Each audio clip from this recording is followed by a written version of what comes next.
हाय नमस्कार divine souls Shiv Shakti प्रणाम। आप सभी ब्यूटीफुल सोल्स का बहुत बहुत स्वागत है। आगामी 26 फरवरी को हम शिव शक्ति ध्यान करने जा रहे हैं, पूजा करने जा रहे हैं। सुबह से लेकर शाम तक आपको किस तरह के रूटीन्स को फॉलो करना है, किस किस तरह के व्रत आप रख सकते हैं अपने भीतर के शिव शक्ति रूप को प्राप्त करने के लिए और अपने बाहर के यूनियन को अचीव करने के लिए, स्पेशली 3D प्लेन पे फिजिकल यूनियन हो, सेक्सुअल यूनियन हो, आप अपने ट्विन फ्लेम से मिले नहीं, एम्प्टीनेस हो, जो भी स्टेज हो आप उससे कंप्लीटली इस मेडिटेशन साधना में ठीक कर सकते हैं। इसके लिए लाइव प्रिपरेशन ऐप पर भी डिटेल दी जाएंगी और साथ ही बाकी डिटेल्स आपको लाइव यूट्यूब पे भी रहेंगी, टेलीग्राम पर, व्हाट्सएप नंबर्स भी रहेंगी। सो आज के दोस्तों टॉपिक पे आ जाते हैं और इसकी पूरी डिटेल्स मैं वीडियो के एंड में बात करता हूँ।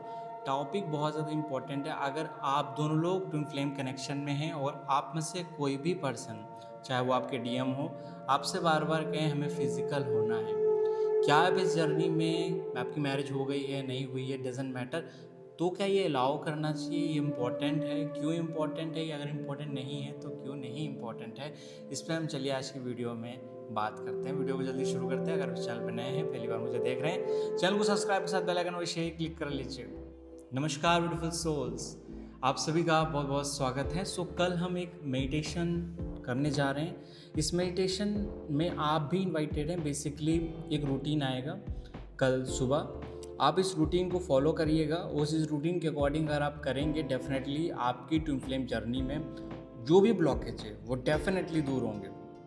और इस किस तरह के व्रत हम रख सकते हैं, इनमें से कुछ ऑप्शन दिए गए होंगे, आप में से कोई भी व्रत रख सकते हैं, अपनी एनर्जीज़ को राइज कर सकते हैं। यहाँ आश्रम में एक पूजा भी आयोजित हुई जा रही है और आप सब के बैलेंस के लिए और overall divine masculine and divine feminine balancing के लिए पूजा है। और ये शिवरात्रि को विशेष पूजा है जो डेफिनेटली आपके लिए और हमारे लिए बहुत ज़्यादा अचीवमेंट लेके आएगी।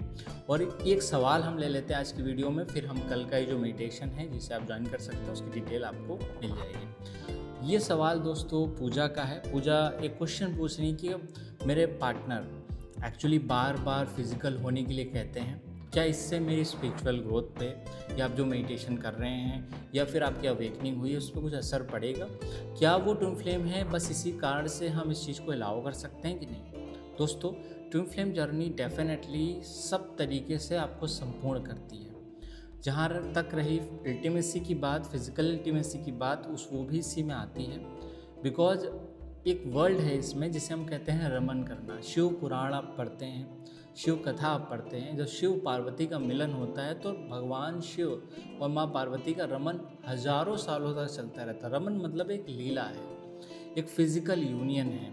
बेसिकली ये यूनियन हर जगह इम्पॉर्टेंट है, बट इसको जानना बहुत ज़रूरी है। अगर वो आपका ट्विन फ्लेम है तो आपकी जो फिजिकल अल्टीमेसी है एक्चुअली मेडिटेशन और हीलिंग की तरह ही है। लेकिन अगर आपकी एनर्जी उससे ब्लॉक हो रही है, अगर आपका पार्टनर अनहील्ड है, वॉन्डेड है और कहीं ना कहीं वो अपने थॉट्स को लेकर बहुत संकीर्ण मानसिकता वाली स्थिति में है या डिसऑर्डेड एनर्जी है उसकी, अभी पूरी तरह से मैच्योर नहीं है, तो उस केसेस में सिर्फ आपको सेल्फ पे फोकस करना चाहिए।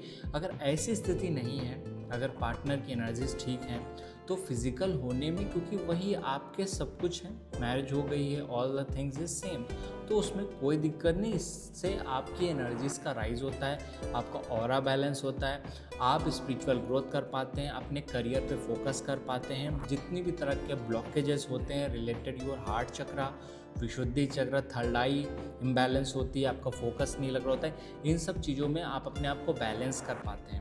इसके साथ ही अगर आप किसी भी तरह से फ्लैक्चुएट करते रहे, ओवर थिंकिंग है, वो भी आपकी बहुत कम हो जाती है। आपकी सेक्सुअल एनर्जी इम्बैलेंस है, वो एनर्जी भी बैलेंस हो जाती है और आप अंदर से एम्प्टीनेस को ख़त्म करके कंप्लीट हो पाते हैं। तो Y physical union is not important? Physical union is also important in this journey because spirituality और practical life में और sexuality और practical life में बैलेंस करना ही एक्चुअली ट्विन फ्लेम जर्नी है।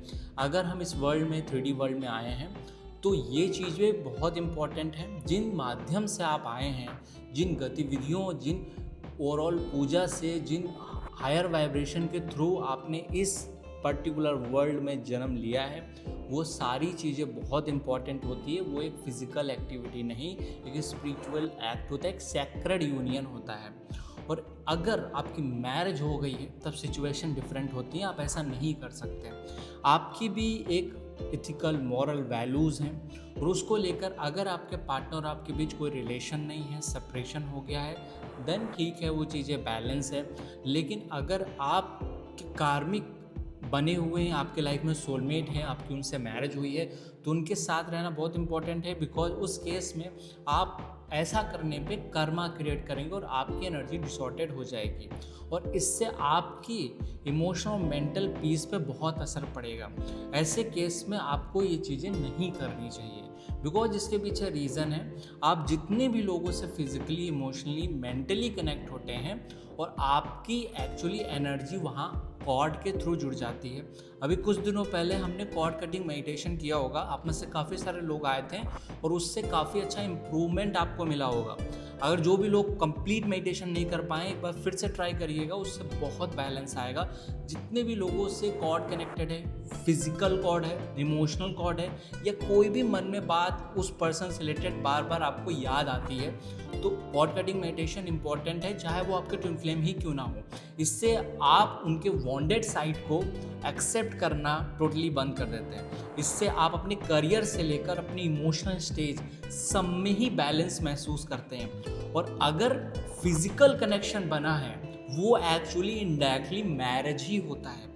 ट्विन फ्लेम जर्नी में अगर किसी के साथ हम फिजिकल होते हैं, अल्टीमेट होते हैं, तो ये बहुत ज़्यादा इम्पॉर्टेंट हो जाता है आपकी स्पिरिचुअल जर्नी के लिए। अगर आपकी स्पिरिचुअल ग्रोथ हुई है और उसी टाइम आप अल्टीमेट होते हैं, तो आपका एक स्पिरिचुअल बॉन्ड भी है उस पर्सन के साथ। और वो स्पिरिचुअल बॉन्ड आप और आपके बीच जो रिश्ता है, वो कभी कभी इससे अल्टीमेसी के बाद बहुत स्ट्रॉन्ग हो सकता है, या आप कई बार जानते हैं कि ऐसा होने के बाद सेपरेशन भी हो जाता है, क्योंकि आपका जो पर्पस था, उनसे जितनी एनर्जीज लेनी थी आपने लेके सामने वाला पर्सन मूव ऑन कर देता है। इससे आपको कहीं ना कहीं इमोशनल हर्ट हो सकता है। तो सबसे इम्पॉर्टेंट है, जो वॉन्डेड साइड है, उनका जो निगेटिव पार्ट है, आप उस चीज़ से, वो जो ब्लॉकेज एंड फियर, इनसिक्योरिटीज, उससे आपको बाहर निकालना बहुत ज़रूरी है।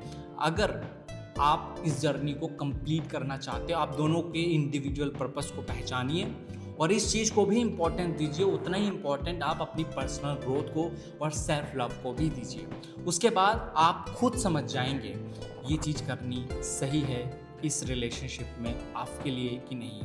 टोटली दोस्तों, हम शिवरात्रि में मिलते हैं, इस मेडिटेशन को परफॉर्म करते हैं। आप भी आपको कोई क्वेश्चन है, क्वारी है, तो नीचे कमेंट कर सकते हैं। बाकी हम लोग क्लास में मिलते हैं। Thank you so much all of you. Thank you.